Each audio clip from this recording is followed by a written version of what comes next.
Hello everyone and welcome back. Today we're going to be playing some Dimir Midrange, a very interesting list stumbled upon my feed that I saw when I was kind of browsing around in Magic decks, and this deck showed up. And what is so cool about this list is it was already rotation safe for the most part.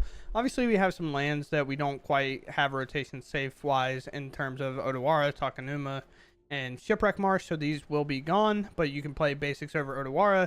You can play even honestly Demolition Fields wouldn't even be bad in this spot because you can just start popping lands.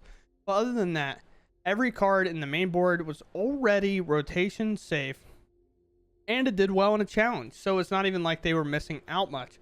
So what are we doing? We are following the typical plan of what a mono black deck would try to follow, and it kind of falls in the same category as a Golgari deck would, in which the main brutal part of our deck is a black shell. If you look pretty closely, it's a mono black deck for the most part, but the things we add blue for add so much relevance to the deck, like the Restless Reefs to attack with, the counter magic that we get to stumble a player with, or the Tidebinder to stagger a player, along with Earthtide kind of acting as a different Tidebinder in a way, but can also destroy a creature, and a Fairy Mastermind for anybody that's trying to draw cards against us. Just some really nice solid value cards that mono black might be missing out on.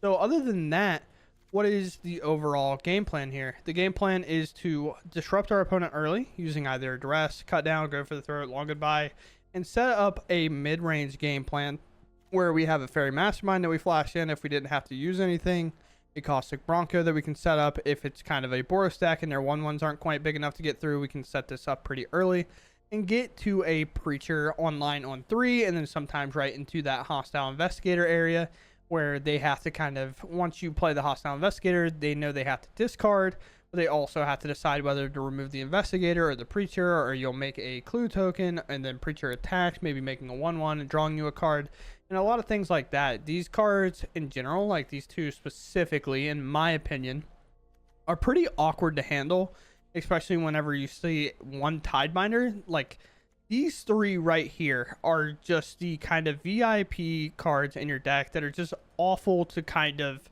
like, you're going to lose value dealing with them, it feels like, at no matter what.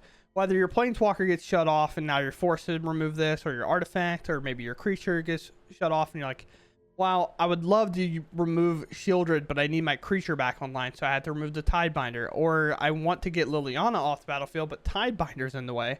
My creature doesn't have trample. Then they use that, and then we go for the throat to creature or something like that.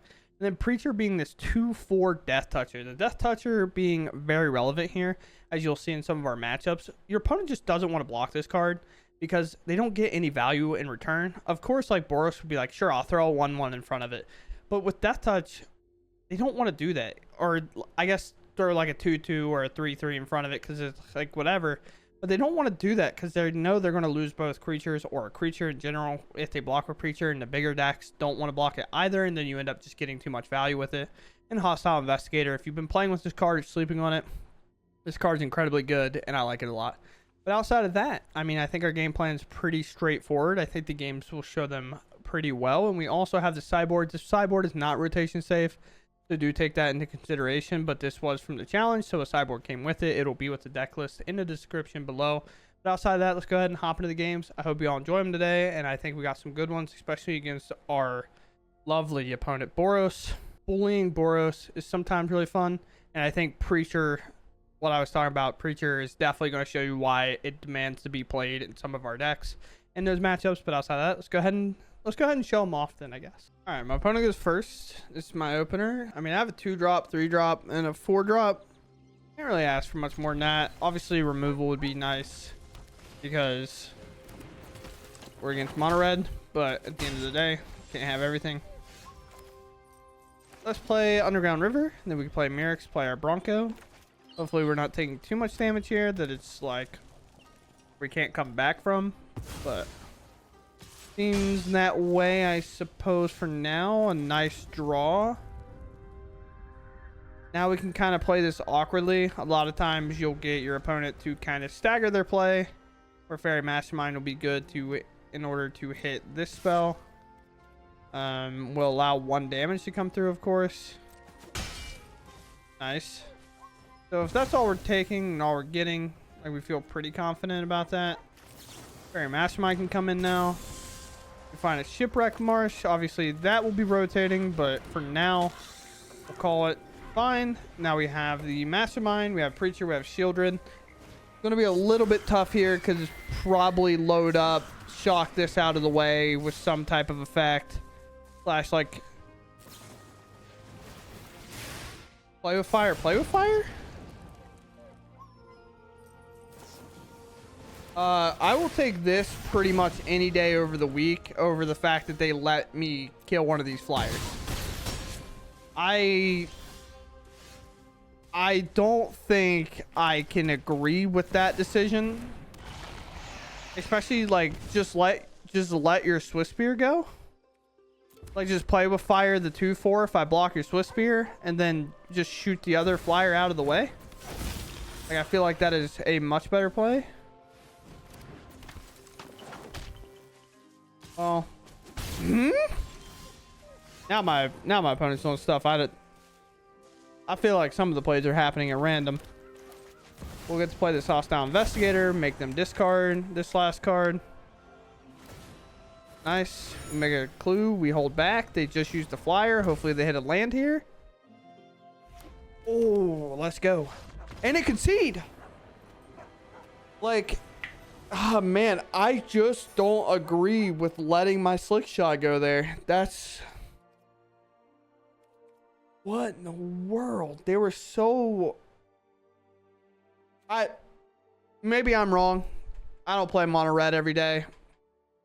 But I can't imagine making that play. Go first. This time we have kind of the opposite where I have a ton of removal in my hand. I'm going to keep... A little part of me wants to just lead off with this Dark Slick Shore, but also lead off with the Reef. Because like I can always cut down kind of in response, like next turn. Or even just use a Go for the throw if it's a scenario where like Monstrous Rage on a Dork is good. Has to be Orzhov here, right? We'll pass. Preacher should be good enough in this matchup as long as the... Ooh, not. Interesting. Last creature here then, I guess. Is this just Boros but playing Pixie? Most likely, I imagine. Probably going to see the creature get flashed in. They're going to make 2. Liliana fine, but Preacher way better. Because Preacher gets 2 kind of body here. And then next turn, we kind of hold priority unless they Knight here immediately. But then we get to Tidebinder the Knight. So they'll get it in play. Yeah, they do it now. Just hope for a miss. Or just really good hits.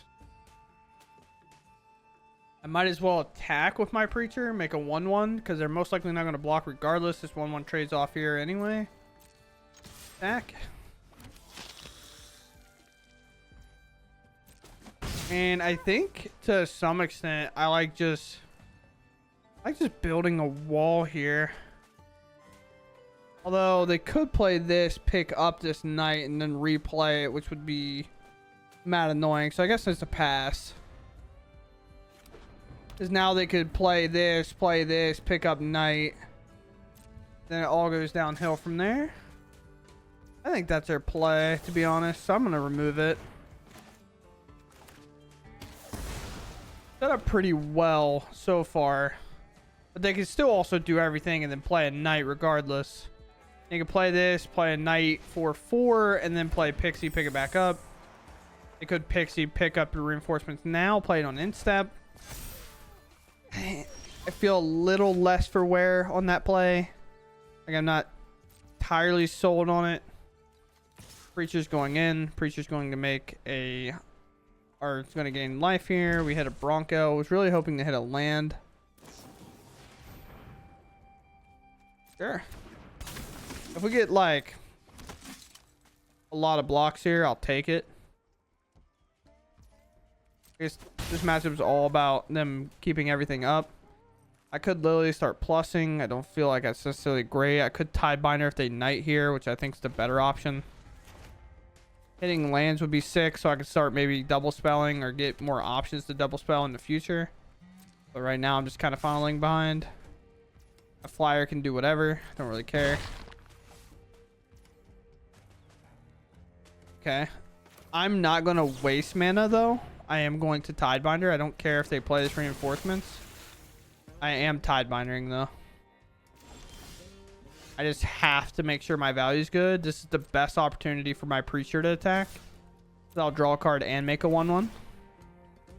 And I'm just trying to find lands. There we go. Urtai pretty good. Fieldred also good. We're getting 4 blocks here now. 5 blocks. I want to... So, warning, by the way. Make sure that... I can't...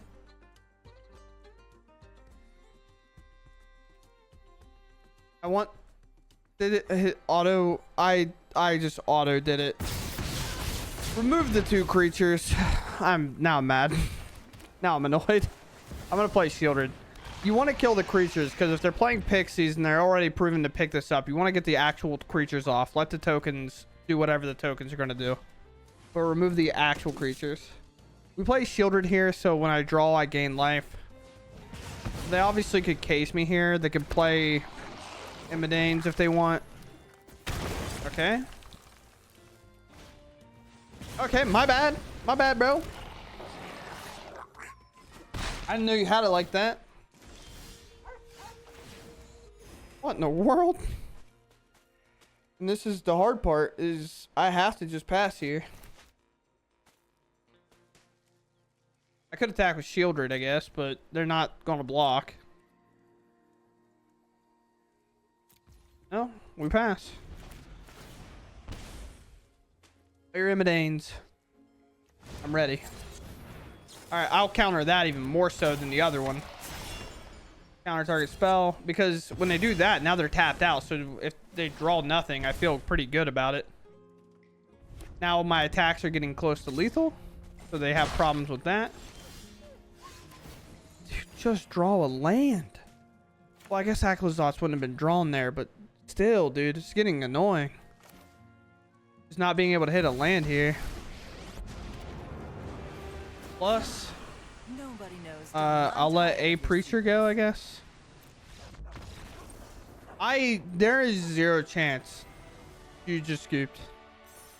When you could just like rip a knight and combo off and kill me. They have so much. I have 5 blockers. I'm at 17. So 1, 2, 3, 4, 5. You would have 6 creatures hitting me. Sure.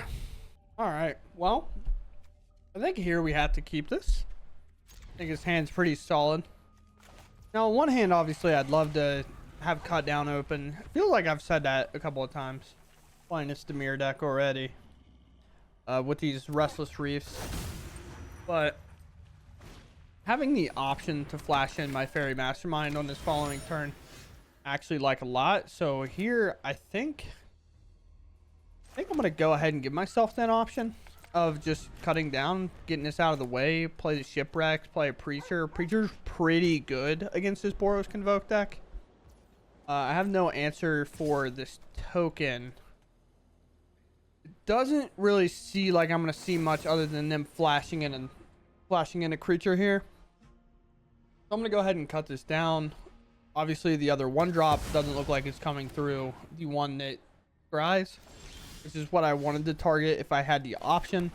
But we're going to go ahead and establish this Preacher. Another land draw, not necessarily great. Reinforcements is what I was thinking of. I wish this deck would lose this card on rotation. This card's just annoying. It's like really good for this archetype. It's just like, ugh. Every time my opponent casts it, I'm like, oh yeah, here comes the knight. I'm like so in danger. But at 2020, I'll make a 1/1 and I'll draw a card. I think I like that odds of doing that, so I'm going to attack. I'm going to make my 1/1. I'm going to draw, hit a land. Most likely, we won't see any blocks here, which will set them lower. But we actually kind of wanted to have higher life. But next turn, I could play Preacher and Fairy Mastermind, so I go for the Hostile Investigator now, forcing them to discard. They have missed a land, so all these have to be... Oh?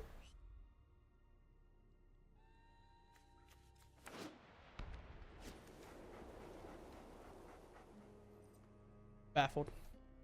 I'm lost. Player Knight. Tap your 3 creatures.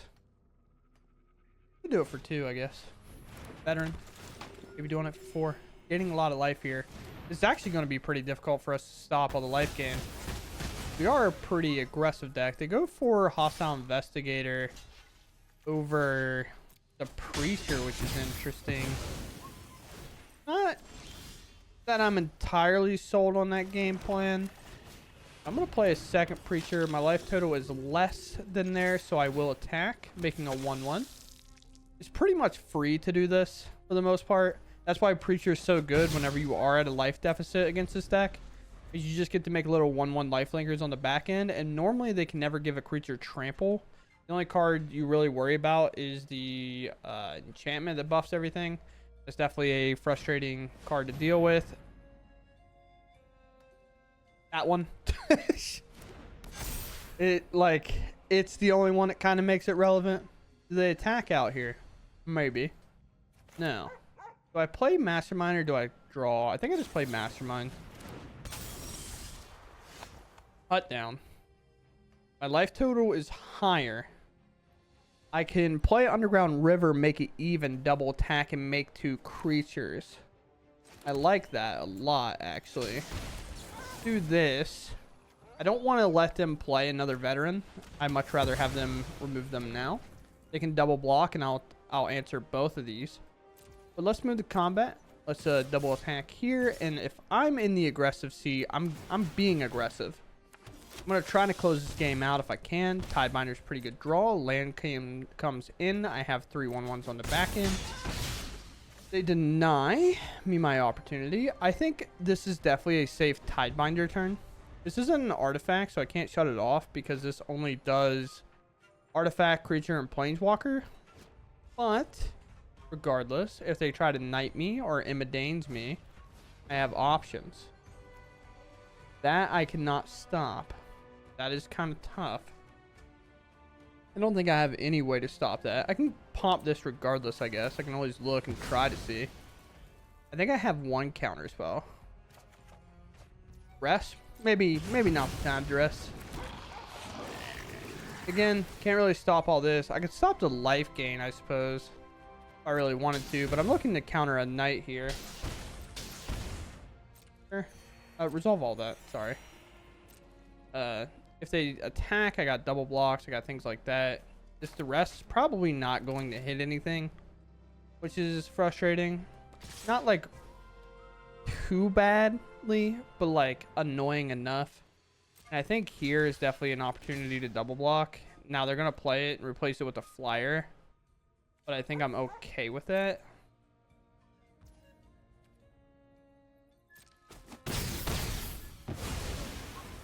I end up pretty much at the same life total. Now they're going to play it, and I'll go back to 10. I will probably go ahead and counter this Warrior's Call trigger, even though it doesn't really do me much. Just going to protect my life total a little bit. Double Preacher. I have all 4 Preachers possible here. Let's to rest and see if they have anything good. A second War Leader's Call is actually so huge that we picked that up. Even though they do have a Recruiter. Preacher again. Preacher again. Make their attacks pretty, like, just awful in general. Make them not super fun. Make more lifelinkers on the back end. I could probably just attack with this. War Leader's Call is just, like, super frustrating. Will they trade off their flyer? I don't know, but we have a Fairy Mastermind to make sure we pick that up later, and that might be what they're thinking about. Block with a small token, sure. The smaller their board gets, the more threatening mine does. And Aclazotz or something like that, this game would have just been over. Without finding a hard life gain threat like that, or even a Shieldred, it's just really tough. A hard decision here, though, too. Because if you do this, you start losing your threats.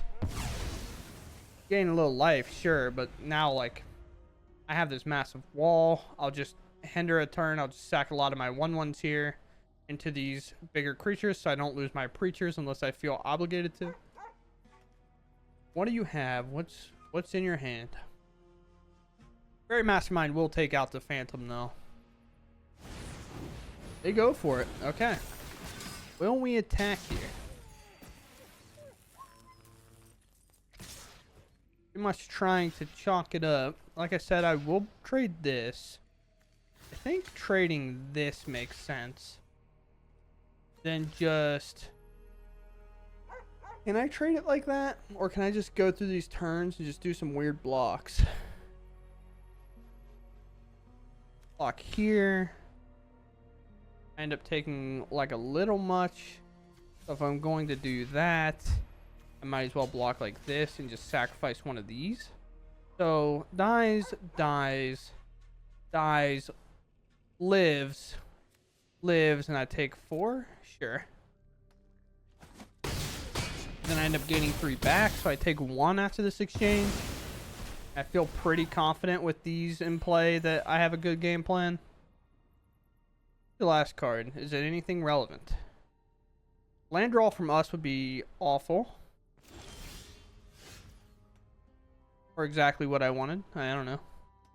Well, we'll just play it. They're attacking. I'm making 3 1/1s. I had to close this game somehow. I think you can see why they've added these veterans into the deck after not have playing them for so long. And you can definitely tell based on how much life they've gained. They've been kind of ahead of me the entire time, but I feel like I've actually connected quite a lot. Case doesn't really do anything. Might as well make a Mirix token. Go for the throat's pretty solid. I can bring up this. I can attack with it. And I'll make more 1/1s on the back end, so everything's getting shipped here. Make more 1/1s. I could probably do the math, right? And Ganjo there, that's fine. So 2, 4, 6. Yeah, the math's not close.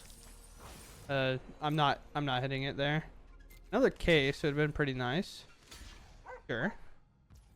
Everything going according to plan thus far. Down the 4 you go. I have the go for the throat. I have a couple good blocks. I'm at 12. I have like 3 extra life on the board, so I'm at 15 in theory. And without trample, I gain a ton more life if you count the fact that they're not hitting me for a ton. But yeah, I think right there you can just see how strong Creature of the Schism actually is in this matchup. I think this is secretly one of the better cards against this deck. If they're obviously, if they turn 3U and they kind of do the crazy stuff, or they're like Creature, Gleeful Demolition, Knight, Imadanes, like no cards really helping you there. But Preacher is so solid on those board states where like they just played before. That's why I was kind of surprised this didn't get removed over a Hostile Investigator. Because as you can tell, we produced way more tokens because this was around, and just being able to attack. They can't chump these because they have Death Touch. So even if it had enough toughness, like, that's what makes Preacher so awful. And then against this matchup, they never really have Trample. So like the 1/1 Vampire Lifelinkers on the back end just protect. So this blocks 3 creatures, and then they never touch me, and I just gain life, and I attack again or whatever. It's very good, and I like it a lot. I like Preacher a ton. No black mana here is a little sussy, that's for sure. I don't mind this hand that much, but I just don't think I can keep because of the mana. Now this is definitely a little bit more keepable. And I'll just let one of these rivers go, so I'm not taking as much damage. Maybe play out my turns. Like having the swamp here allows me to play Liliana without taking any damage, which is pretty nice. Our opponent also mauled, but they're kind of in here. It's just red-white. It could be Boros, so we like to play a Bronco here that can actually kind of fight off some creatures maybe. Dahlia comes in. Dahlia's fine, I guess. There's just Boros humans, interestingly enough. Let's pass here. No attack off Bronco, please. I don't need to take any more damage unnecessarily, and also just throwing it into a Thalia to block it does not feel great. Good thing our deck does not play a lot of removal. I will say that much. So here, it seems weird to remove the Thalia, but I would like my spell to be cheaper, because if I do draw a cut down, I'd much rather use it potentially. I miss on it. I'll play my island. I'll play my Liliana. I will minus on Packle, which then I will attack with the Bronco. I think our hand situation is just too bad not to. Yeah. Like, if we would have drawn that land and not attacked with the Bronco, that would have probably been pretty devastating for us. And also getting extra cards in our hand helps kind of bridge that gap between Liliana plussing and not. Let's see what our opponent does.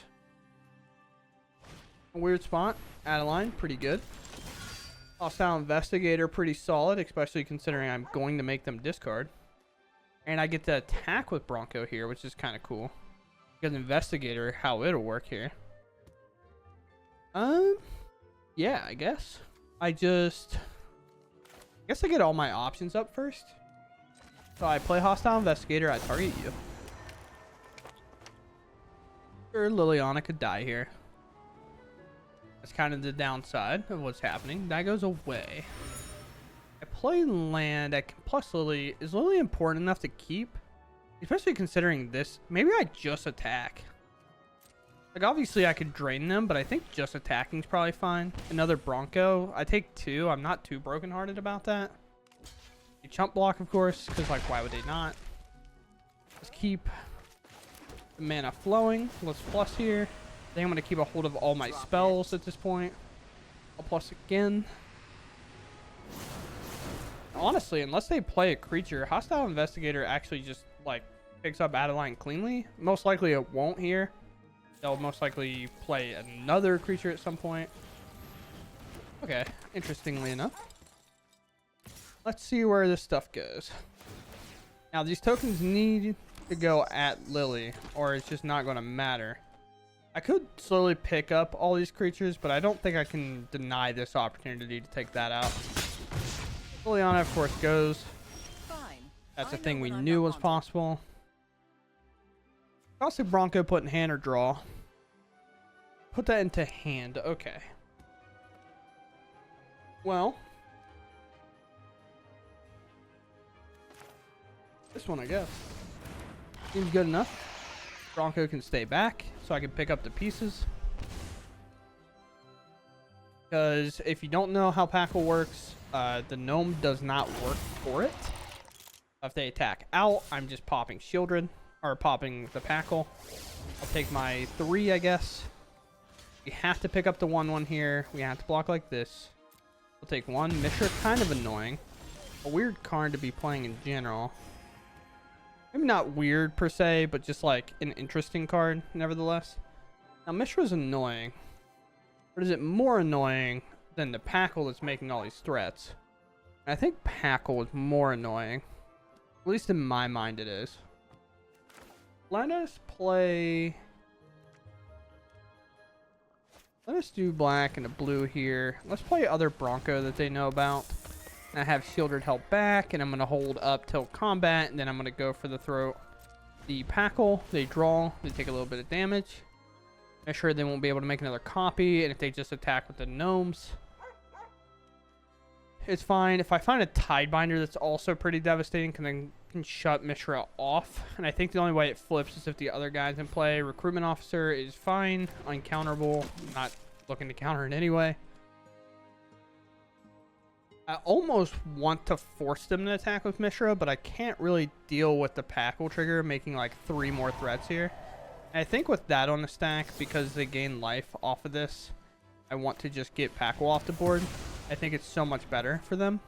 Especially because considering they've made fodder creatures, especially a flyer here that can attack and trigger this every turn. And Mishra not having to attack to trigger it itself is pretty annoying. Takenuma's pretty huge. Pretty good in general. I only have to do it for 3 here. Because my legendaries. But how weird does this get on this turn? I'm unsure. And also just play Takenuma, play my flyer here. I think I have to... No, I don't have to attack with either one of them. I think I just hold again. And I might play Mastermind and then draw a card on their end step. So I get to draw an additional card, gain some life, and then they'll draw a card with Shieldred will then ping them again. Adeline's pretty annoying, that's for sure. Because now they get to attack with this flyer, like I've said. I still get to pick up the pieces on most things. I might just play Fairy Mastermind. Oh, sacking some stuff to get some value here. Interesting. Okay. Just a reminder here. We have to pick up the human because these do not trigger Packle.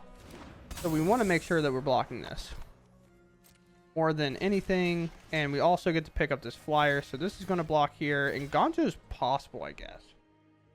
Do I even block with Shielder with a Gonjo open? I guess not, right? Because they have 2 legendary creatures. I'm just not blocking with Shieldred. I'll just take my 1.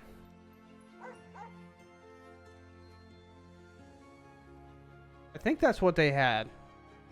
I think that's where the frustrating part comes in from our opponent. I think they almost got me to block.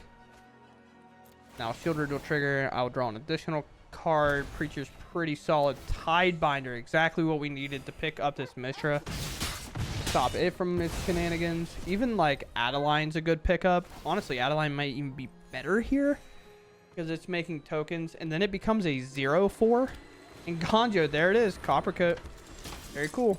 All right, this is a game. This is a game. A tough one, nevertheless, but it is a game with Magic the Gathering cards. That's for sure. These games are exciting. We both kind of played out. We're both kind of empty-handed. It's a lot of tricks on the board. Tricks of the trade, if you would. But they do have a recruitment officer, and that kind of sucks. My phone lit up.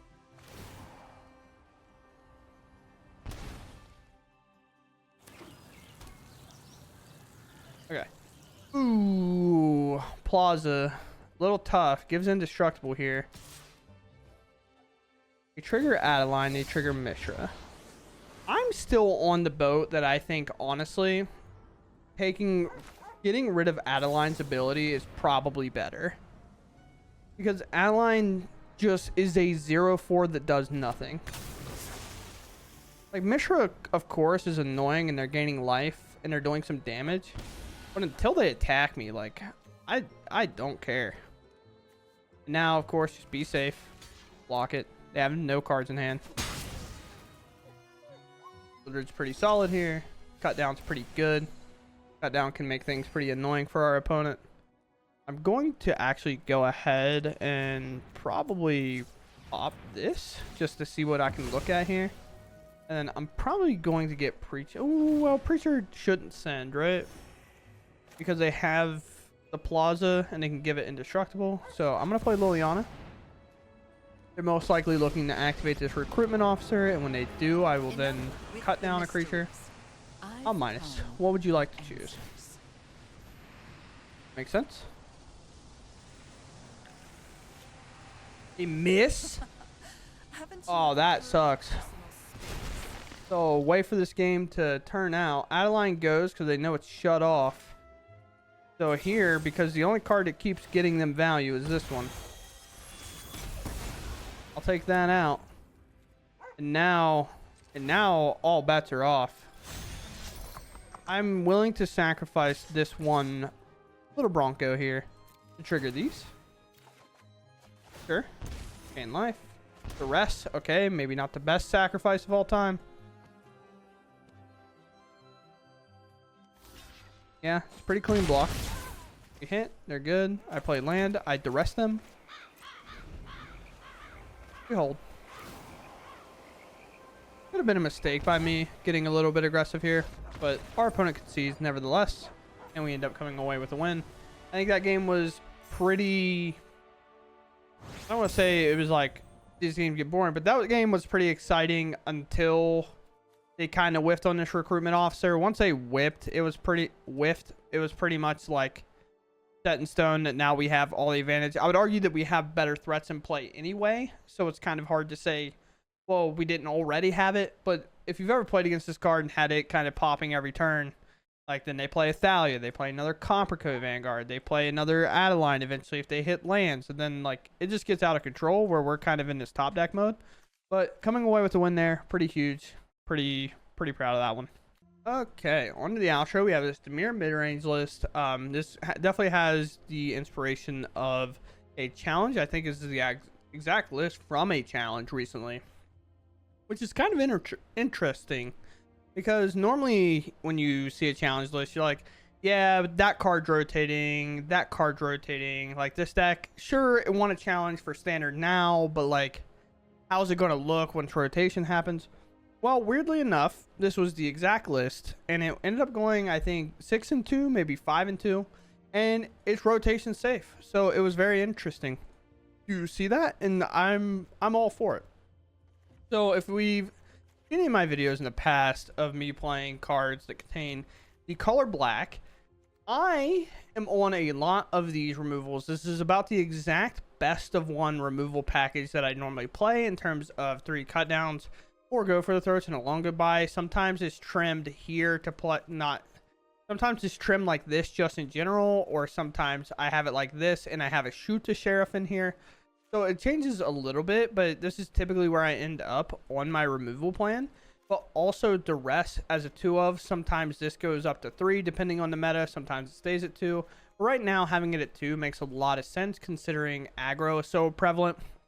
We got kind of fortunate in one of our matches that we cast it against our opponent and it hit a second War Leader's Call because they hadn't cast it yet for some reason. Not saying it in a bad way, just kind of, I don't know why they didn't cast it. I don't know what their hands look like or when they drew it. But either way, the rest kind of okay in a lot of spots, kind of bad in some other. It's just kind of the way the card is. Instead of Make Disappear, we have Phantom Interference. If we're kind of flooded and we have nothing to do, we can obviously, instead of using a thing like the other decks have, or the other cards have, we can just make a 2/2 creature with flying, and sometimes that's enough, which is weird to say when you get into those grindy games where your counterspell does also make a threat is super important. Caustic Bronco is a 3 of for value, Fairy Mastermind for opponents that are trying to draw cards against us.